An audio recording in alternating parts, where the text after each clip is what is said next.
गांव के पुराने पीपल के पेड़ के नीचे बैठी बुजुर्ग दादी अक्सर बच्चों को डरावनी कहानियां सुनाया करती थी। लेकिन एक कहानी ऐसी थी जिसे सुनकर गांव के बड़े बूढ़े भी सहम जाते थे। सुगाहन चुड़ैल की कहानी। शुभा की शादी गांव में शुभा नाम की एक नवविवाहित लड़की थी। उसकी शादी बड़े धूमधाम से हुई थी और वह अपने पति रमेश के साथ बहुत खुश थी। लेकिन शादी के कुछ ही दिनों बाद गांव में एक अजीब घटना घटी। हर पूर्णिमा की रात कोई न कोई औरत रहस्यमय तरीके से गायब हो जाती थी। गांव के लोग डरने लगे, पर किसी को कुछ समझ नहीं आ रहा था। एक दिन रमेश को दूर शहर जाना पड़ा और शुभा को अकेले ही घर पर रहना पड़ा। उसकी सास ने समझाया, बेटी रात को दरवाजा मत खोलना, चाहे कोई भी पुकारे। शुभा ने सिर हिला दिया, लेकिन उसे क्या पता था कि उस रात उसकी जिंदगी हमेशा के लिए बदल जाएगी।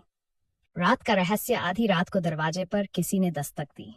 आवाज आई, शुभा दरवाजा खोलो, मैं तुम्हारी सहेली राधा हूँ। शुभा चौंक गई।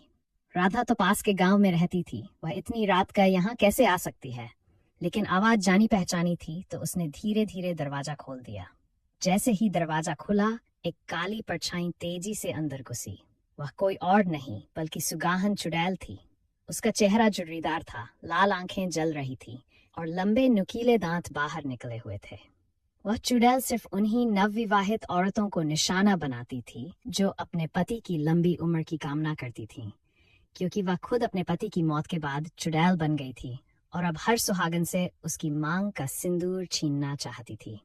शुभा की सूझबूझ। शुभा ने तुरंत एक जलता हुआ दीपक उठा लिया और चुड़ैल के सामने कर दिया।